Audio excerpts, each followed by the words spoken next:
Hello and welcome to episode 82 of the Alfa Romeo Driver Podcast, brought to you by the Alfa Romeo Owners Club.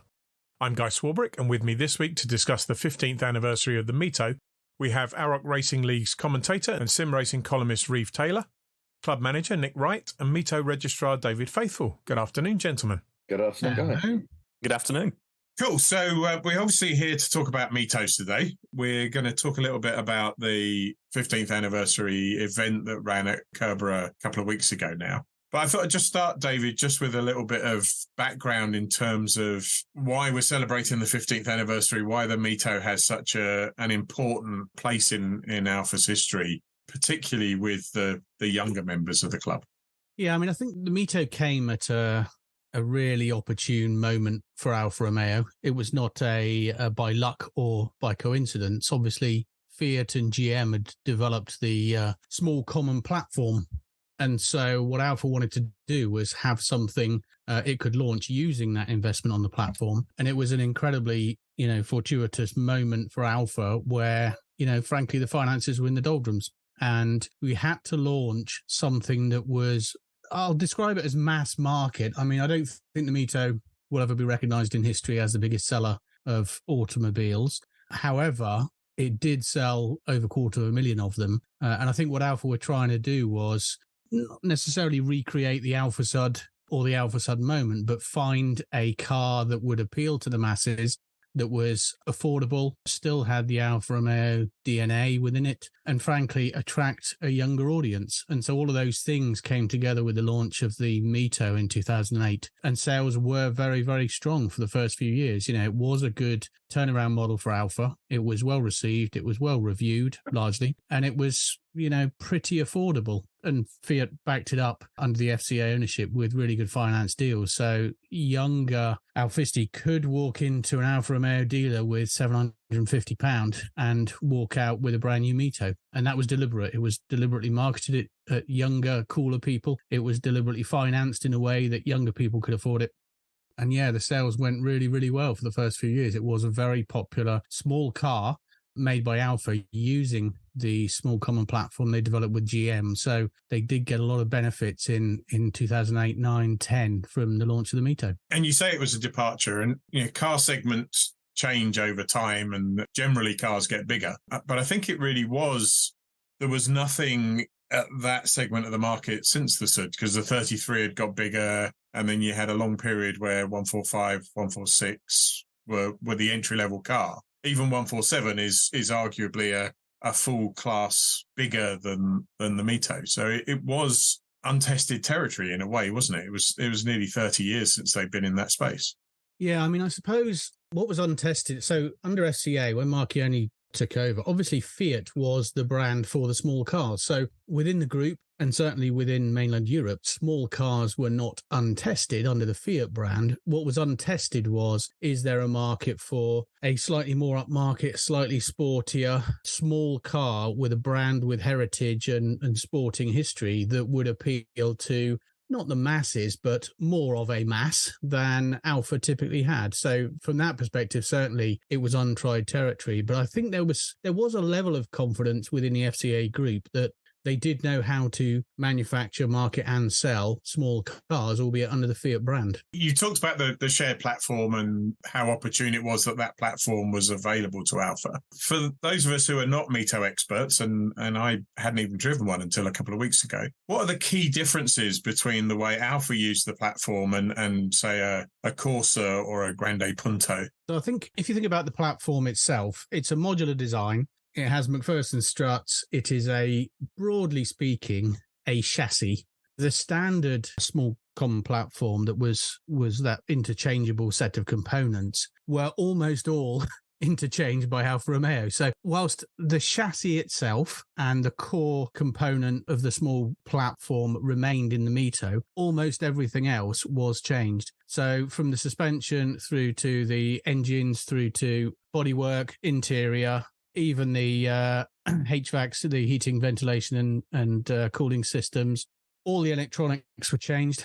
So there was almost a reinvention of the small car by Alfa, but the one thing that they did, which was both for a cost saving and economies, but also to save on their parts management, maintenance and ordering, was still try and build in the commonality. So, the heating and ventilation system is completely unique to the MiTo, but it's kind of made with a load of parts that you can find in the Punto or a Fiat 500 or a Jeep Renegade. So what Alfa Romeo did was put their own watermark, if you will, on almost everything to do with the MiTo, except for chassis members, core components underneath the body. Everything from chassis legs up is kind of pure Alfa Romeo, but I will confess, you will find a lot in there that was, straight out the parts bin from a Punto or was a shareable part that ended up on a Jeep Renegade. What you won't find necessarily is there was again another big departure where Vauxhall adopted under the GM brand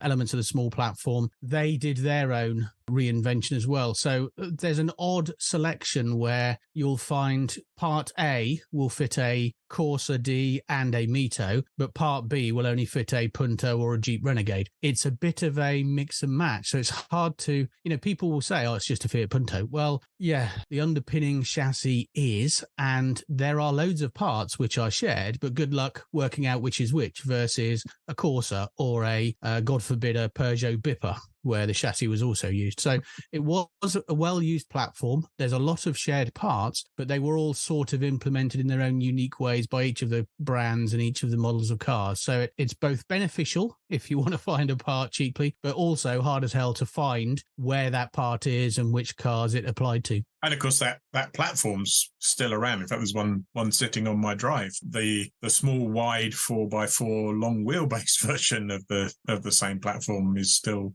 being churned out at Pomigliano. So it's certainly been very versatile chassis. Yeah, I think they've got their return on investment from cars within Fiat, Jeep, Alfa, Vauxhall, Peugeot, Citroën.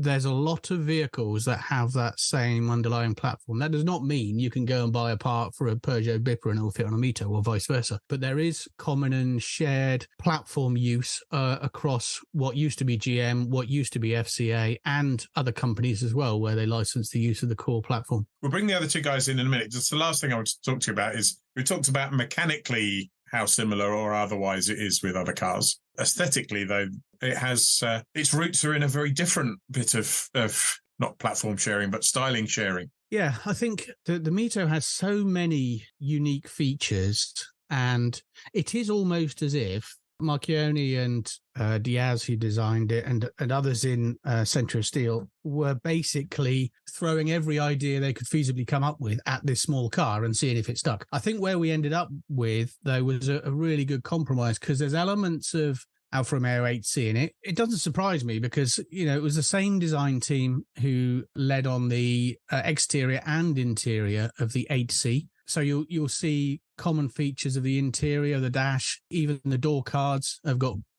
really close similarities to the 8C. The flared wheel arches, the rear lights, even the front design, the low windows, and obviously being a two-door, that's very important. But if you look at an 8C and you look at a MiTo, you'll find about 20 similarities in core design concepts. And as I say, they sort of threw every idea that they had to try and make the MiTo a unique car that would both appeal and have that Alfa DNA, that Alfa heritage, the styling that you could link back into cars of the past from Alfa Romeo. On the interior, the 8C has quite a unique interior, and it was exactly the same team who designed the MiTo interior, the same ladies who led on the materials and the design of both the plastics and the carpeting and the leather interior and the cloth interior. It's the same team who did the 8C. So, I know it's comical to try and compare an 8C to a MiTo, but if you park a MiTo next to an 8C and you sit in one and sit in the other, you will find dozens of really close similarities to the car. And it's just because it was the same people who did an 8C as the same people who did a MiTo. There are some really cool features in there that you simply won't find in any other car that use that shared platform. And arguably more Alfa Romeo components in a MiTo than an 8C. Well, I mean, there are certainly some Maserati bits in an 8C, but there are certainly some Fiat bits in the MiTo. So I think it's reminiscent of its era. You know, in the late 90s and 2000s, you know, there was a lot of parts bin sharing, and you will find bits in a MiTo that I still see today in a Renegade. I mean, I hired a van, I don't know, 6 or 8 months ago, a Peugeot van, and there was a number of bits in it that were exactly, you know, I knew I could pinch them off that hired van and stick it in my MiTo parts bin. So, I mean, they weren't, you know, backward in sharing parts and diving into the bin. However, I still believe, I know I'm biased, but I still believe the MiTo is largely holding up. You know, it still looks like a cool design. It hasn't dated. The interior hasn't really dated. I still think it's a really good car. It is of its time, you know, but it stands up really well today against even the most modern of cars. Yeah. Well, we'll come back and talk about your MiTo ownership history later if we have time, but we've only got about 35, 40 minutes, so we may not be able to squeeze all of it in. I just wanted to move to Reeve, because in many ways you're the audience that the MiTo was designed for. So I guess the first question is what have you got now? What did you have before? And why did you end up with a MiTo? Yeah, I suppose I am sort of the target audience, although year by year I'm slowly drifting away from that, unfortunately. But yeah, at the moment I've got a MiTo QV, and that follows on from a Veloce. And the little Veloce, it was my first car, which I suppose many younger people at the moment are looking at the used market, and that is what they're looking for. And one of the things that appealed to me the most, I think, was low insurance rates. That was initially what caught my eye. I thought, here's a cheap way to get into a lovely looking car with plenty of toys on it. So that's how I ended up with my Veloce. But yeah, at the moment, it's a 2012 MiTo QV with the style belt seats. It's a lovely little thing. And there's been a bit of a difference in ownership experience between the two, I think, isn't there? There has, yes. My first, I looked after it as best I could, but it already being a slightly older example of a 95 horsepower 1.4, it already lived a difficult life. So by the time I got rid of it, it was on its third gearbox, had a full suspension rebuild. The engine had been torn down once, and countless other things as well. It didn't put me off MiTos. Of course, I go straight into getting the QV next, mainly because it had a more beefy gearbox, is I think what I told my parents. There you go, it's got the stronger gearbox, it'll be much more reliable. And yeah, that's been great so far, actually. Completely different ownership experience, as you say. Yeah, and apart from the 10mm socket that's rattling around in the boot, what is it that you particularly like about the MiTo? Yes, so that 10mm socket, actually, I believe it was from when I was working on my Beamer, not on my Alfa. But that is, as you found out when you took it out on track at Kerbera, that has, it's still rattling around there. But yeah, I'd say favourite things about it. Well, first of all, I've got to start with the style belts. It's they're a real party piece, and there aren't too many others out there in Rossa 148A. It's a lovely little colour. So yeah, I think it's, and the power as well. Just that little 1.4 170 multi-air engine is an absolutely fantastic unit. It pulls so strong. And we've talked about the Kerbera event a couple of times, and there'll be a feature on that in the August issue of the magazine. But there is a real community around the MiTo as well, isn't there? There is, and it's a fantastic community as well. They are a lovely bunch of people always coming to events like Kerbera, National Alpha Day as well. You know, you can, whenever you're at National Alpha Day, you always see just hordes of MiTos, and I think we're seeing more and more each year as the car becomes perhaps a little bit more collectible as it ages. But yeah, a very helpful community indeed. You know, you can always jump on the MiTo Register forum and say, hey, what's going on with this? Not sure what this issue is, or just post a nice picture, and you always get the same lovely, happy response. It's very nice. Yeah, and I guess it's in that period of ownership, isn't it, where I guess early on a lot of the people who bought them just bought it as a car. They weren't particularly enthusiasts, but the ones that are now, you know, still around and still actively being driven and improved and maintained are more likely to be owned by a potential club member than the average MiTo in the past. Yeah, and hopefully that means in the future we start seeing more and more Alfa Waves as we're driving about in MiTos. Yeah, or from MiTo owners, I think is the good point. Alleged complaint on the Facebook groups. Although it's not been my experience, I have to say. The lack of response I get seems to be fairly widespread across multiple models. I think the other thing that I've always been aware of, although it was brought home to me even more at Kerbera, is the breadth of breadth of models that were available during the car's lifetime, but also the range of modifications and things people have done to their MiTos. So any particular favourites from the MiTos you've seen? Anything you think either, oh, I'd like that MiTo, or that's the next thing I'm going to do to mine? I think if I was to really save some pennies away, I think the absolute best modification I'd probably look to do is something like a new turbo upgrade, something like that. I think it's a really strong, that 1.4 engine is a very strong platform for taking modification well, upping the power, that sort of thing. Usually I'm not too heavy on the modification side. I like to do little bits here or there just to kind of improve the car lightly or to change about the character of the car ever so slightly. But we've seen, as you say, plenty of modifications done, from anything on a twinner all the way up to a Nürburgring spec car with a roll cage and bucket seats, which, as you found out, was hilarious fun. It was hilarious fun. I'm not sure it was the perfect first MiTo to go in to get a sense of what the MiTo driving experience is like, but it was awesome. No, I suppose not. It's a very different animal to, say, my old Veloce, for example. But yeah, mine has had just kind of little bits, like it's had a forged subframe brace to improve kind of front end feel. The factory ones aren't the strongest items. It's had a polybush lower engine mount, an exhaust, panel air filter, and a blue spark tuning module. So just little bits here or there just to kind of improve upon the car as it gets a little bit older. Brilliant. Now, I said you're the target market, and I'm going to have to be very careful how I now introduce Nick. For those of you listening on audio, which is all of you, I've just had a very accusatory finger pointed at me by Mr. Wright. So the beauty of our club is we have a very, very wide age range, and so we're not going to the opposite end of the scale. Nick's probably somewhere in the middle of the age range. I guess the interesting thing to me, Nick, is you went to the MiTo from a very different car, going from a 159 V6 Q4. So what was the logic behind moving to the MiTo? I'm not sure there was any logic involved in it, actually.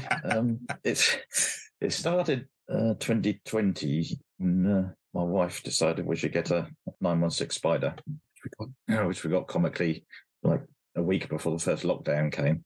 So that was parked in the garage with the 159, and she had a shopping car as well. And I just realised over the lockdowns, how much the 159 was costing to tax and run, and we didn't need a car that size anymore, and we liked the Spider. So I decided to sell the 159 and her shopping car and get a MiTo, because it would fit in perfectly with our needs now, really. So I've driven one sort of when they first came out and really liked them. So yeah, that was the beginning of it. So. And which one did you end up with? I got 2011 Quadrifoglio in red one, which I bought from the guy. Turned out he was the chief design engineer for Mercedes F1 team. Interesting. So he'd mechanically been really looked after, but I don't think he'd washed it in his life. So it does need some attention to the paintwork and bonnet and things. But you should get Mr. Murtha to have a look at it. Sorry, Griffiths. Yeah. Yes. And presumably, well, no, it's a big assumption, but given his background, is it modified, or is it as it came from the factory, more or less? It's from the factory virtually. So I've put a blue spark tuning box on it as well, so it would be a bit extra oomph. And it's good. So one of the main differences between that and the 159 is I can now go somewhere and get home on a tank of fuel, which is. Yeah, and given that it replaced your wife's shopping car and that your wife was pushing for the 916 Spider, how much do you get to drive the MiTo versus the Spider? And enough, yeah. I drive the MiTo quite a lot still, yeah, definitely. So I'm beginning to sound like Clive Myrie on his Italian trip now, without mentioning my wife all the time. And so how are you finding the ownership experience so far, and I guess the community as well? Yes, the ownership I really enjoy. The community I think is good, but I think within all the club registers are a good camaraderie anyway, to be fair.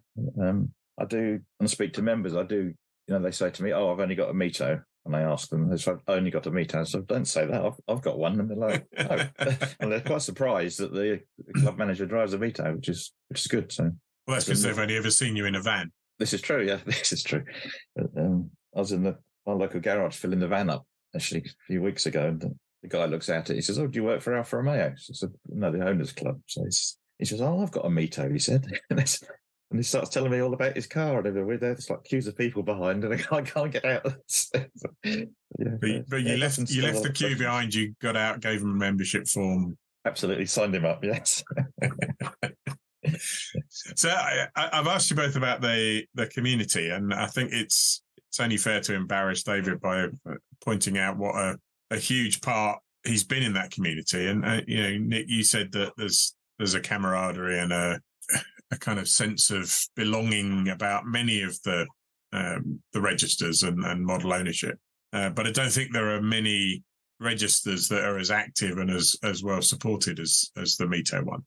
So I think David deserves a lot of credit for that. And I think probably we do just about have enough time to go back and talk about his car. So David, what was your first MiTo and how did that come about? Well, despite what you may think, I haven't owned or presently own as many MiTos as people do think. So that, I mean, if I go back to 2009 was the first time I drove a MiTo, which was I test drove a MiTo at Meridian Alfa, was it, in Bournemouth, who used to be the only dealer in the area, kind of. And I thought this MiTo was fabulous. So that was a 155 red press car. I did fall in love with it. I do regret not buying one, but at the time I had gangly teenage kids, and I don't know, it just didn't quite fit. So the next time was years later, which was only about, I can't remember actually, 2015 or 16, something like that, when I bought a grey MiTo Quadrifoglio, which is a 2012 plate. And I bought it from a dealer in Edinburgh and had to go and fetch it from Edinburgh. It was a mint, one owner, hardly used car, which turned out to not be as mint as you might imagine, because it lived quite near the coast in Edinburgh and it had quite a bit of salt underneath. So it had a lot of work underneath. So that grey, it was a mint crisp. Yes, exactly right. So that grey one is what you'll see a lot of photos of these days, because we turned that into a racing car. So that's the Scuderia MiTo. So you went to Edinburgh to buy that car, brought it back to Bournemouth, and then took it back to Fife to have it turned into a race car.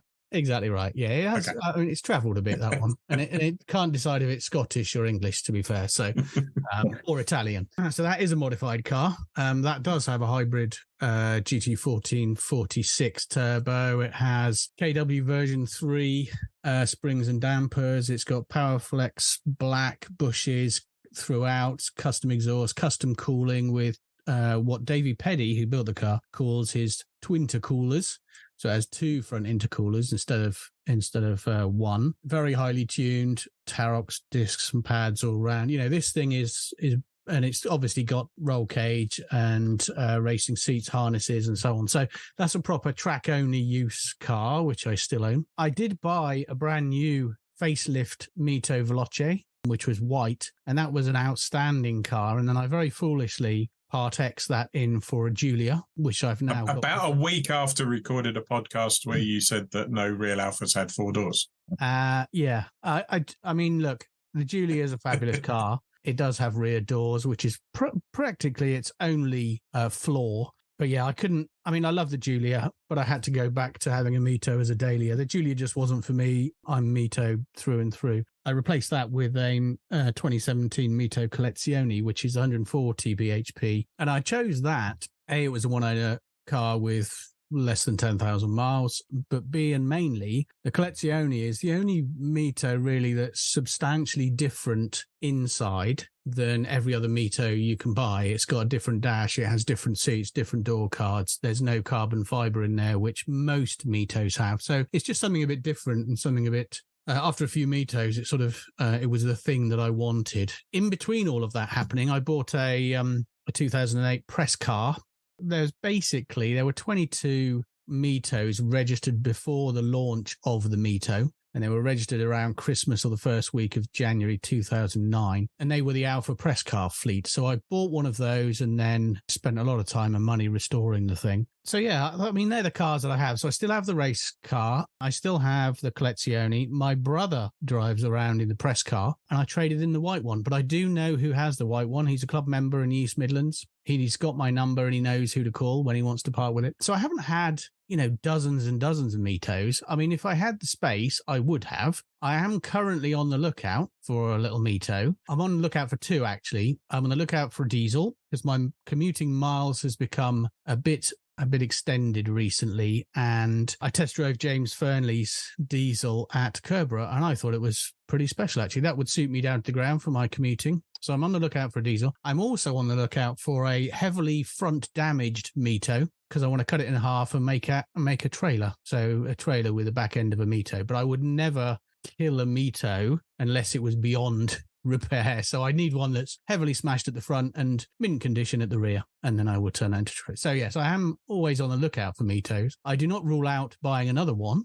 I could squeeze in one more. But it's awkward, because when you've driven a lot, when you know quite a bit about them, you become quite selective, actually. And for me, it's not really about the speed or the performance or the tuning or modification. It's about how rare they are, how unique they are, how few there are. So, there's some in Europe. There's a Maserati edition that's rarer than hen's teeth. There is a Imola edition in Japan, which is a special edition. There's only a few hundred of those, and they were only for the Japanese market. So it might be one of those that I actively try and seek out, rather than just another UK MiTo, as it were. But we'll see. At least the Imola would have the steering wheel on the correct side. Yes, it would.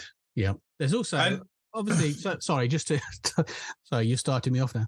The SBK edition obviously was a very rare car, and right-hand drive and launched in the UK. So that is rare. But there are other SBK editions in Europe with a variety of engines, which are even rarer than the true SBK. The SBK, the Superbike edition, they took a QV and made it pretty special. But they did these sort of cut-down SBK editions in the German, Italian, French and Dutch markets, where they were basically a 1.3 diesel with SBK stickers on and some jazzy interiors. They did a 1.4 version and they did a 1.6 diesel version as well. So one of those is incredibly rare, and no one in the UK will have seen one, because they're both A, rare, and B, mostly in Germany. So yeah, I think for my next one, I'm shopping for a diesel for my commute, but I'm also always shopping for that thing that's really rare that nobody else in the UK has.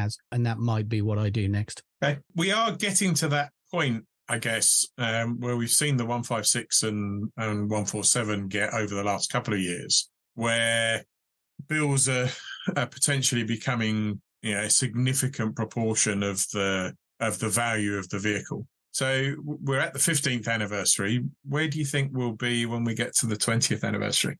I think, as you've rightly spotted, things are going to get tougher. If I look back over the last 5 or 6 years that I've been the registrar, I'm always watching how many vehicles get scrapped each year. So you'll see the DVLA data. We started at about 24,000 MiTos on the road. I think we're now at about 21,000, but the rate of reduction is increasing each year. So in the next 5 and certainly 10 years, I think we'll be down to 10 or 12,000 MiTos on the road. That's my fear. And what I'm really keen to do, and I know people look at the MiTo differently at shows than they do an Alfa Sud, but I think I'm convinced in 30, 40 years, the MiTo will be as popular and as rare and as besotted over as Alfa Suds. There'll just be a different type of market for them. And I do accept it's hard to understand or believe that today. I get that. So I think over the next 5 years, up to the 20th, we're going to lose some. But what we'll also find, and we're seeing it in the communities we've built, is there becomes more and more people who have a MiTo and stick with the MiTo. And I've seen that change over the communities of the last 5 years. That we still have a high proportion of people who come and go. They'll buy a MiTo, they run it for 6 months, then they buy a BMW or a Cupra or whatever it is. The MiTo is a sort of a car that particularly younger people can have on their journey of car ownership, and that's fine. But there's a lot of us who are buying a MiTo and becoming addicted and fixated and sticking with them. And the age range of those people is vast. They do range from 17, 18-year-olds up to 75, 80-year-olds who absolutely adore the MiTo, will stick with it, will cherish it, and will over time save MiTos. So I think it's probably a bit of a mixed bag. It's kind of swings and roundabouts. We'll lose a lot of MiTos, which of course I find very upsetting, but we're also building, a broad community who love them, will stick with them, will acquire them over time, will be the people who restore them in years to come. And what's really positive is seeing younger people doing that. Younger, we went to Kerbera for the 15th anniversary. Yeah, there was 5 or 7 of us who are over the age of 40, let's politely put it. But almost everybody was under the age of 30. And I think some of those youngsters will become like us, where they love the MiTo and stick with it. They'll introduce their kids in time. I can see that what we're trying to do is be more proactive about building the MiTo community, which I wish we could have done with the SUD community 30 years ago. The SUDs all just rotted away. People moved on, sold them, scrapped them. And now we regret doing that. And now we're trying to form a community around Alfa, SUDs and Sprints. But we're doing it from a very small number of cars. I think if we can get in there and deliberately take actions to do that, build that community, build that love for the MiTo now, while there's still 20,000 of them, in 5 years, 10 years, 20 years, when there obviously will be less, the community will be substantially larger sooner than we did for the SUD. And I think that's a really positive thing. So just to finish off, Reeve, you're on your second. What do you see as your MiTo future? My MiTo future, if there's one thing that is certain, I think it is I'm very much in that loyalist category now. I think there'll always be a space for a MiTo on the drive. There's nothing I've found else really that offers, the excitement in, just. I mean, think back, 15 years ago when the car came out, DNA switch, adaptive suspension, multi-air technology. It's an exciting thing, the MiTo. And I think this one that I've got now, I bought it on 76,000 miles, around 94,000 miles in 18 months. It has been utterly reliable, original multi-air unit, serviced well. So I'm thinking, stay with this one. It'll be a rare thing to try and replace in its current specification. If there aren't any more MiTos, and hope that there are, at least this one will always have a space on my driveway. And your adaptive suspension currently adapted to be in the optimum position all the time? Unfortunately, more than the optimum position, because so it did have its small adaptive suspension niggles, which many MiTo QVs or cloverleafs tend to. So I resorted to splicing the wiring and deleting the system with a proxy alignment. That has forced all the dampers into not just dynamic mode, but maximum rate on every corner, which it would rarely ever go into. So it has given it a performance edge, shall we say. It did work well at Kerbera. It did. It was absolutely brilliant at Kerbera. It was Kerbera, I thought, and thank you, David, for organising it. It was the perfect track and car combination, I thought. It was a great place to push a MiTo. And Nick, your MiTo future? I think it's here to stay as well, to be honest, yes. It's taken me this long to get one, but it suits our needs perfectly these days. So I struggle. Got 4 doors, but they just split over 2 cars now, aren't they? That's all.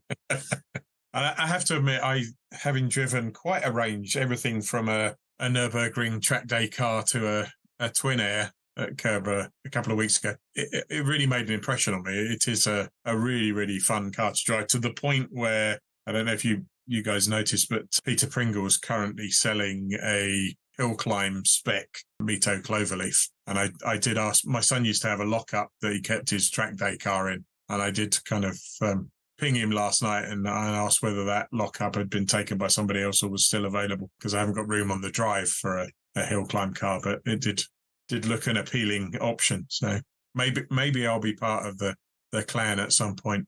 I guess is anything that you would have liked to have seen, any of the three of you, in the MiTo range that wasn't there. And I know there was a lot of stuff there, but I'm thinking particularly of the one that got away, the GTA that appeared at the motor show and then never happened. Well, I mean, the GTA was one of those fabulous concepts that absolutely should have made it. And I think if that similar concept was available in the last 2 or 3 years, Alfa probably would have done it. You can see what they're doing with the Halo cars at the moment. But back then, it was at a time, I mean, when was that? It was 2010, wasn't it? And the financial crash had just started to bite and everybody was completely skinned and every corporation was thinking, what the hell's going on with the world finances and so on. So it just didn't, it couldn't live because it was too big an investment, too big a risk at a time when the financial crash had occurred or was mid-occurring and it was just seen as too big a risk, I think, which I do think is an enormous shame. You put that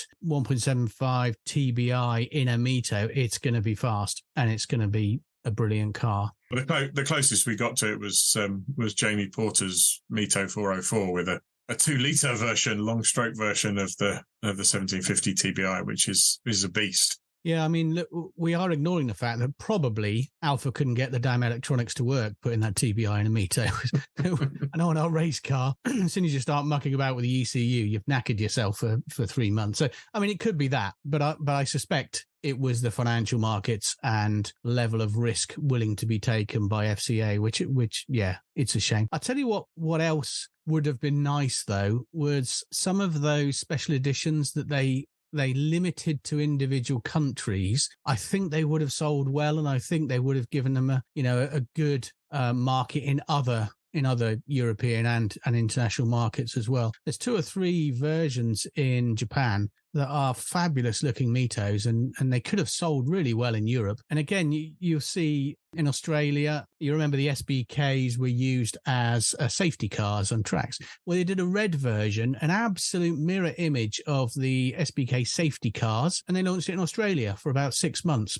And it didn't sell very well. But you put an SBK, red, stick it up SBK safety car variant in mainland Europe or the UK, blimey, I think that would have sold well. So I think they sort of got to a point with the sales of the MiTo, they massively ramped up really quickly for a 2 or 3 year period, and then they started massively ramping down. And Alfa were too slow with facelifting it or bringing it up to date with competing technologies in Audis and other brands. They missed a trick there, but I think it was just a combination of things, the broader FCA, financials and so on. But I think what they could have done was plug some of those declining sales gaps with more special editions. They didn't really do that. And that's been a bit of a history thing with all Alfas. You always launch, the last minute special editions to shift stock and so on. They didn't really do that with the MiTo, and I think that was a missed opportunity. So Reeve, you said you're going to hang on to yours, for the foreseeable future, but is there a dream MiTo that you would have either alongside or instead? I think if I was to pick any MiTo variant out of any, it would be the aforementioned MiTo from Maserati. I think that is a special looking car in that blue Oceano. But I feel like I've already got my dream motor, to be honest. I'm quite happy with it. I think if there is ever a forever car, I think it could be that one. But going on to what we were saying then about maybe if a MiTo could have existed, maybe early on in the model range, it would have been, slightly, again, a little bit off with ECUs, maybe a twin spark variant, that nice little revvy. Because one of the things I loved about my Veloce was just how kind of revvy and happy that engine seemed. Or maybe if FCA had found room for it in the lineup, had decided to invest a little bit, give it a serious facelift around when they restyled it, maybe see that 1-litre Firefly engine in it, just try and modernise it and keep it going for a couple more years, just like the Giulietta did. Yeah. You can definitely fit, space-wise, a 1.9 diesel under a MiTo bonnet. That would have been talky and fun, I'll tell you. There's someone would have been talky anyway. There's someone in the Registrar or one of the owners groups who has actually 2-litre JTDM swapped their old 1.6 and fitted a hybrid turbo. So I imagine that can certainly move down the motorway. Yeah, it's interesting. I said I wasn't going to talk too much about the Cobra cars that I drove because we're going to talk about them in the magazine. But what was interesting about the Twin Air was you were very conscious of how balanced it was, the lack of weight at the front compared to most of the others I drove. So I'd be quite interested to drive a 2-litre JTDM powered MiTo because I suspect that would be... wouldn't be heavy at the front at all, would it? It would have potential to do a good impression of a pendulum, I would have thought. Nick, dream MiTo, or is it the one you've got? The GTA, there's always an argument, whichever model Alfa do, is that everyone always said there should be a sport wagon or a GTA, shouldn't they? So, but I think the one I've got, I'd love it. I just want to spend a bit of money on and get the paintwork done and stuff. So, yeah, I'm surprised, given the relatively low prices of some of the earlier Giuliettas now, that there aren't more engine swapped MiTos with the 1750 in. It would be because it is a cracking engine. As you say, David, the ECUs are a challenge on any engine swap these days. But it's been an absolute pleasure, gentlemen. And as I said, there'll be, I think David's reporting on his newfound love for the diesel in the MiTo column in the Registrar section of the magazine. And he and I will have a few things to say about the anniversary and the day at Kerbera in the main part of the magazine as well. So got that to look forward to in a couple of weeks and another podcast in a month or so. Other than that, thank you very much, gentlemen. Thanks, everyone. Thank you. Thank you. That's it for this week. The next episode of the podcast will be in a month's time on August the 6th, when we'll be previewing National Alpha Day. Episode 83 will be available to download from Podbean, YouTube, Apple Podcasts, iTunes, Podcast Addict, and everywhere else good podcasts are found. Until then, stay safe.